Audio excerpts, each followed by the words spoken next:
stop for a moment and really listen. I'm about to challenge one of the most comforting beliefs you've been raised with, a belief that feels noble, moral, and safe. The idea that being good keeps you protected, that kindness shields you, that generosity builds loyalty, that honesty guarantees respect. Society teaches this like a universal law, but laws that feel good are often the most dangerous. Because when you believe goodness automatically equals safety, you stop paying attention to reality. And reality does not reward intentions. It rewards awareness, strength, and strategy. Here is the uncomfortable truth most people never want to face. Being good does not make you safe. It makes you predictable. And predictability is weakness in a competitive world. When people know you will always forgive, always help, always compromise, they stop seeing you as kind and start seeing you as usable. Your goodness becomes an open door, not a shield. The world is not divided into good people and bad people. It is divided into those who understand power and those who don't. Niccolò Machiavelli observed this centuries ago while watching rulers rise and fall. He didn't study monsters. He studied well-meaning leaders who believed virtue alone would protect them. And he watched them get betrayed, replaced, and destroyed by people who understood human nature better than they did. His lesson was simple but brutal. Goodness without strength is not virtue. It is exposure. Think about the kindest person you know. Truly kind, always available, always understanding, always willing to help. Now ask yourself a hard question. Are they deeply respected, or are they constantly relied on? Are they sought out for leadership, or only contacted when someone needs something? Most of the time, they are not admired. They are consumed. Their time, energy, and emotional labor are quietly drained, while everyone tells them how wonderful they are. This is how blind goodness works. When you never push back, people assume you can't. When you never say no, people stop asking. When you never defend yourself, people decide you don't deserve defending. You become the coworker who stays late without recognition, the friend who always pays, the family member who is expected to sacrifice without question. And the moment you hesitate, the moment you set a boundary, you are no longer seen as kind. You are seen as difficult. This is not because people are evil. It is because people are human. Humans adapt quickly. What is given freely loses value. What is always available becomes invisible. And what is invisible is never respected. Your goodness slowly trains others on how to treat you. If you teach them that your time has no cost, they will spend it carelessly. If you teach them that your energy is unlimited, they will drain it without guilt. Machiavelli captured this reality with a metaphor that still applies today. A lion cannot protect itself from traps, and a fox cannot defend itself from wolves. To survive, one must be both. Strength without awareness is reckless. Awareness without strength is helpless. Most good people choose neither. They choose softness without strategy and call it morality. But morality without power does not protect anyone, especially the person practicing it. Here is the shift you must make if you want to survive and matter. Stop thinking of goodness as your identity. Start thinking of it as a tool. A tool is used deliberately, not constantly. A tool is effective because it is controlled. When goodness is applied without limits, it loses its edge and turns against you. When it is applied with intention, it becomes something entirely different. It becomes influence. This is not an argument for cruelty. It is an argument for awareness. You are not here to be consumed by the world. You are here to shape it. And to do that, you must stop mistaking vulnerability for virtue. In a world that rewards strength, blind goodness is not noble. It is dangerous. If you keep giving without limits, the world will take without remorse. Strength is not the opposite of goodness. It is the container that allows goodness to survive, endure, and actually change something meaningful over time permanently. Most people believe generosity creates loyalty. They think the more they give, the more valued they become. This belief feels logical, moral, and emotionally satisfying. But it is wrong. Generosity without limits does not create loyalty. It creates dependency, and dependency is never grateful for long. It eventually turns into entitlement, then resentment, then quiet contempt. Here is how the trap works. The first time you help someone, they are genuinely thankful. The second time, they appreciate it. The third time, they expect it. By the 10th time, your help is no longer seen as generosity. It is seen as your role, something you are supposed to do. Your kindness becomes part of the environment, like electricity or running water. Useful, invisible, and only noticed when it is gone. This is where many good people destroy themselves. They confuse appreciation with obligation. They believe consistency will earn respect, when in reality it often erases it. The more reliable you are, the more replaceable you become in people's minds. Not because you lack value, but because your value is no longer scarce. Scarcity creates importance. Abundance creates indifference. You can see this pattern everywhere. At work, the person who always stays late is not praised forever. Staying late becomes their baseline. The moment they leave on time, questions are asked. Commitment is doubted. Loyalty is challenged. In friendships, the one who always gives rides, pays bills, listens to problems, and shows up instantly becomes the default solution, not the respected equal. The default resource. Parents experience this with children. Leaders experience it with teams. Partners experience it in relationships. The dynamic is always the same. What begins as generosity slowly trains others to expect access without cost. And once expectations are formed, gratitude fades. People stop seeing what you give and start focusing on what you don't. Psychology explains this clearly. Humans adapt rapidly to positive conditions. What once felt special quickly becomes normal. This is why repeated kindness loses emotional impact. It no longer registers as a gift. It registers as a pattern. And patterns do not inspire gratitude. They inspire assumptions. This is why saying no feels so dangerous to good people. Not because no is wrong, but because no breaks the illusion others have built about you.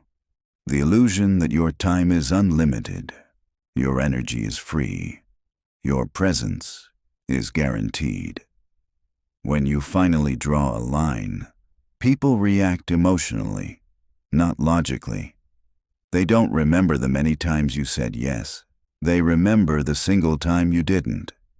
This reaction shocks people who believe goodness should be rewarded. They feel betrayed, confused, hurt. But the truth is simple. You were never rewarded for being good. You were consumed for being available. There is a difference. Machiavelli understood this dynamic long before modern psychology gave it names. He warned that favors should be given gradually, not constantly, so they retain their weight. When generosity is rare, it is remembered. When it is endless, it is taken for granted. This is not cynicism, it is realism. Unlimited giving also carries a hidden internal cost. The more you give without return, the more resentment builds inside you. Even if you deny it, even if you pretend you are fine, over time your generosity turns heavy. You begin to feel unseen. unappreciated, drained. This is why boundaries are not selfish. They are necessary. They preserve the meaning of your kindness. They protect your energy so you can give without hating yourself for it later. When you give selectively, your generosity regains power. It becomes noticeable again. It becomes valued again. The lesson here is simple but uncomfortable. If you give too much, you teach people to value you less. If you make yourself endlessly available, you erase the significance of your presence. And if you build your identity around being needed, you will panic the moment you are no longer useful. Give deliberately, or be emptied. True generosity is controlled, intentional, and grounded in self-respect. Without limits, kindness stops being a gift and becomes a liability that weakens you, drains you, and trains others to forget your worth over time without mercy slowly. Most people believe morality lives inside intention. They think if their heart is clean, the world will respond fairly. But the world does not see intentions. It sees behavior, outcomes, and patterns. Power is not built on what you mean to do. It is built on what others perceive you are capable of doing. This is where many well-meaning people lose control of their lives without ever realizing it. Human beings judge through appearances first and explanations second. This is not evil. It is efficient. In uncertain environments, perception becomes a survival shortcut. Strength signals safety. Weakness signals opportunity. When you consistently present yourself as endlessly patient, endlessly forgiving, endlessly flexible, people do not read that as virtue. They read it as a lack of boundaries, and a lack of boundaries invites pressure. This is why the appearance of goodness often matters more than goodness itself. People who hold power understand this instinctively. They are polite in public and firm in private. They offer kindness with limits and consequences beneath the surface. They smile while making difficult decisions. They are not cruel, but they are not naive. They understand that control is maintained not by being loved, but by being respected. Machiavelli explained this with unsettling clarity. Everyone sees what you appear to be, but few experience what you truly are. That sentence alone exposes a hidden rule of social life. You do not need everyone to understand your intentions. You need them to understand your capacity. When people believe you are strong, they treat you carefully. When they believe you are weak, they test how far they can go.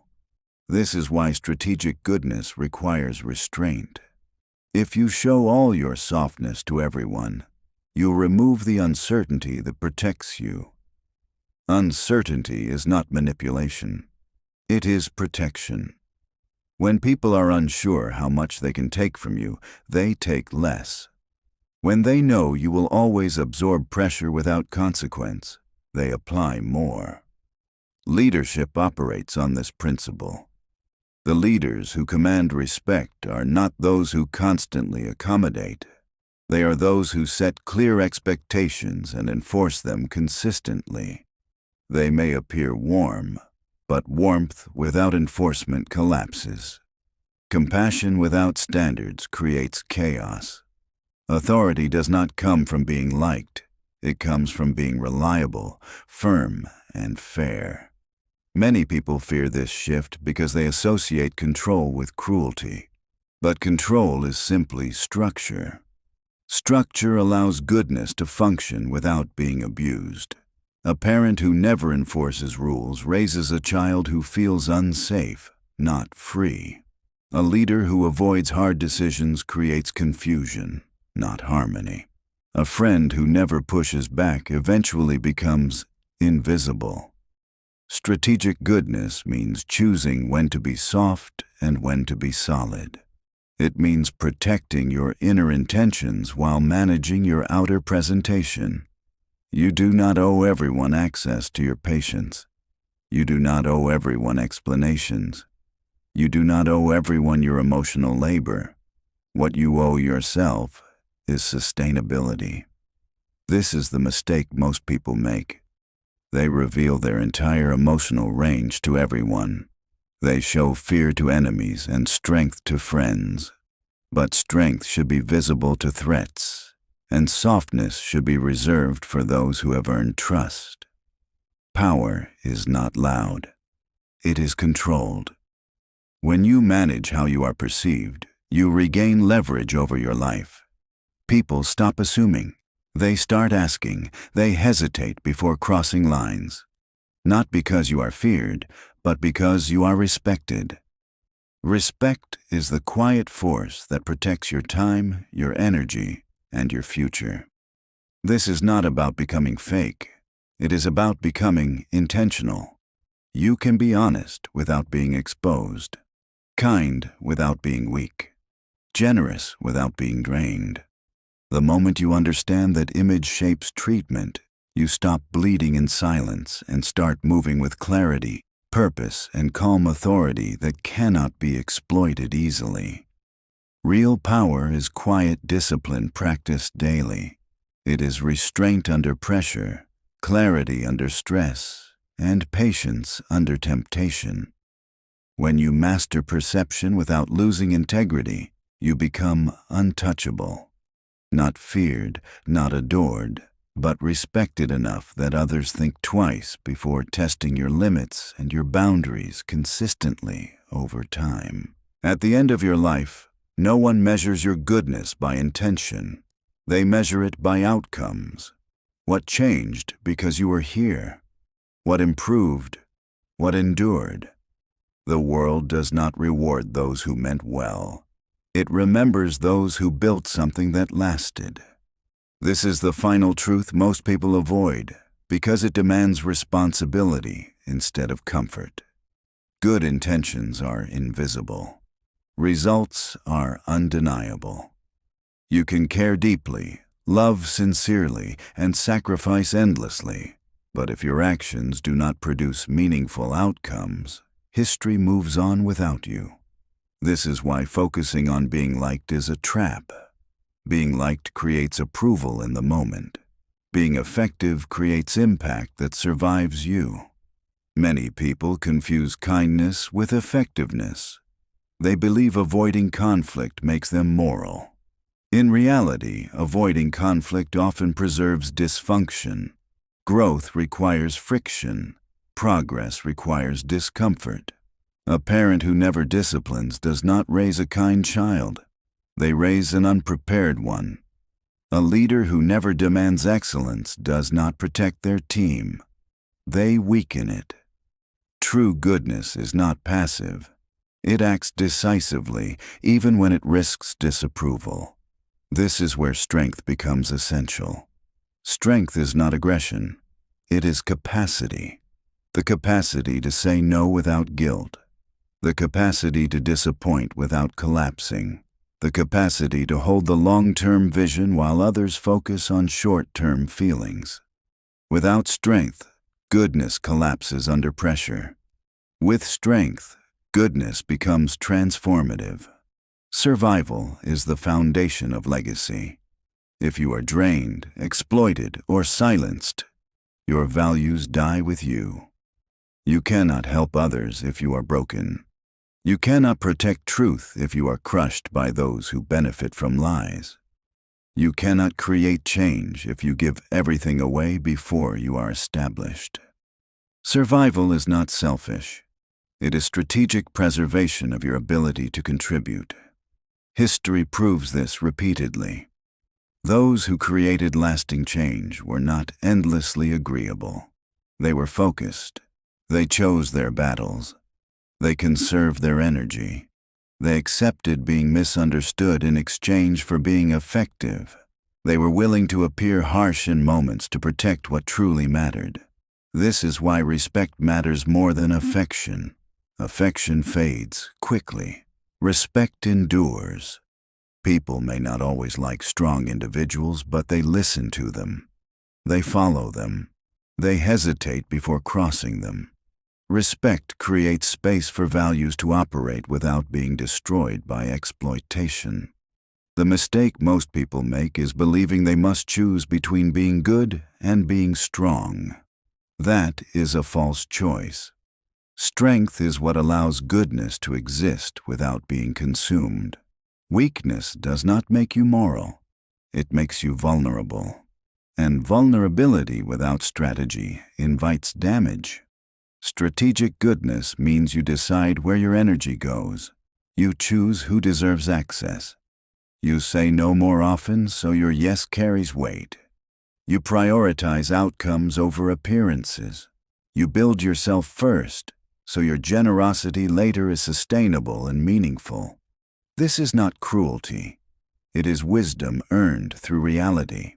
Legacy is not built by pleasing everyone. It is built by standing for something long enough to make it real. You will be misunderstood.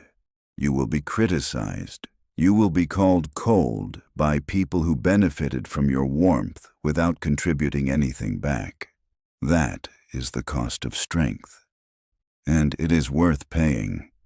At the end of the day, goodness without strategy is fragile. It breaks easily.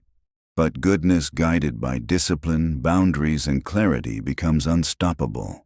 It shapes environments. It protects others. It survives attacks. It lasts beyond a single lifetime. You do not need to become ruthless. You need to become deliberate. Protect yourself so you can protect what matters. Build strength so your kindness has force behind it. Master yourself first. Then choose goodness when it counts. That is how you survive. That is how you matter. That is how your goodness becomes power.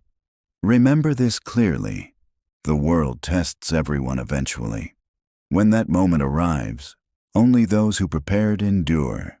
Choose discipline over approval. Choose clarity over comfort. Choose strength before sentiment.